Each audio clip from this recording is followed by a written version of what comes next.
मेळघाटातील कुपोषण आणि बालमृत्यू रोखण्याकरिता राज्य सरकार ऍक्शन मोड मध्ये आले आहे।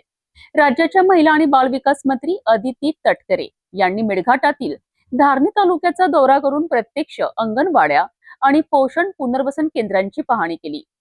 प्रत्येक अंगणवाडीत 20 मीटर बसवण्यासोबतच सिझेरियन प्रसूतींच्या वाढत्या प्रमाणावर अहवाल सादर करण्याचे कडक निर्देश त्यांनी दिले आहेत। मेळघाटातील कुपोषण निर्मूलन आणि आरोग्य व्यवस्था बळकट करण्याकरिता महिला व बालविकास मंत्री अदिती तटकरे यांनी धारणी तालुक्यात थेट मैदानात उतरून पाहणी केली।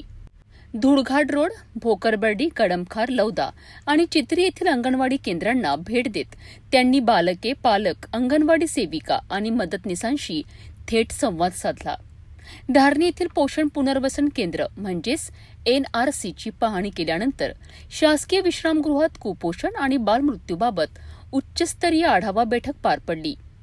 आरोग्य विभाग, अंगणवाडी सेविका आणि आशा कार्यकर्त्यांच्या प्रयत्नांमुळे कुपोषण कमी झाल्याबद्दल मंत्री तटकरे यांनी समाधान व्यक्त केलेत।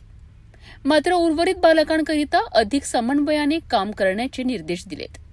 या बैठकीत मंत्री अदिती तटकरे यांनी एक मोठा निर्णय घेतला।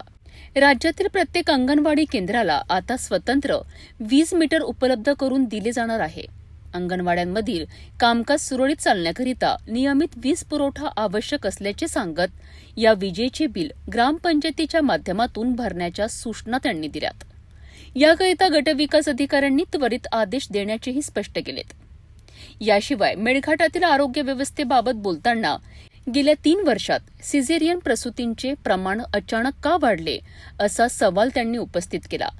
पूर्वी सामान्य होणाऱ्या प्रसूती आता सिझेरियन का होत आहेत याची सखोल चौकशी करून अहवाल सादर करण्याचे आदेश त्यांनी आरोग्य विभागाला दिले आहेत।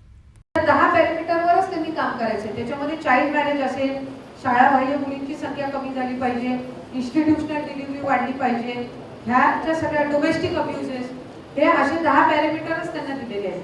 ती समिती फॉर्म झाल्यानंतर त्यांना आपण तेवढ्या ह्याच्यासाठी ट्रेन करायचं एक, आणि जे समितीचे मेंबर्स आहेत त्यांच्याकडे व्हिडिओ, नंतर मग इथले जे THO असतील ते, त्याच्यानंतर महिला बाल विकासचे जे अधिकारी असतील, CDPO आहेत, यांचे कॉन्टॅक्ट नंबर्स प्रत्येक समितीकडे असले पाहिजे आणि जिम्मेदार, जेणेकरून त्या समितीला ज्या वेळेला वाटेल तिचे अध्यक्ष किंवा सदस्य कोणी डायरेक्ट त्या अधिकाऱ्याला, संबंधित तालुक्याच्या अधिकाऱ्याला ते कम्युनिकेट करू शकते, तरच ती कमिटी इफेक्टिव्ह होऊ शकेल। तर हे आपल्याला प्रायोरिटीने ते करायचे। मंत्री अदिती तटकरे यांच्या या थेट दौऱ्यामुळे आणि दिलेल्या कडक सूचनांमुळे मेळघाटातील अंगणवाड्यांचे सक्षमीकरण होण्यासोबतच कुपोषण निर्मूलनाला अधिक गती मिळेल अशी आशा व्यक्त केली जात आहे।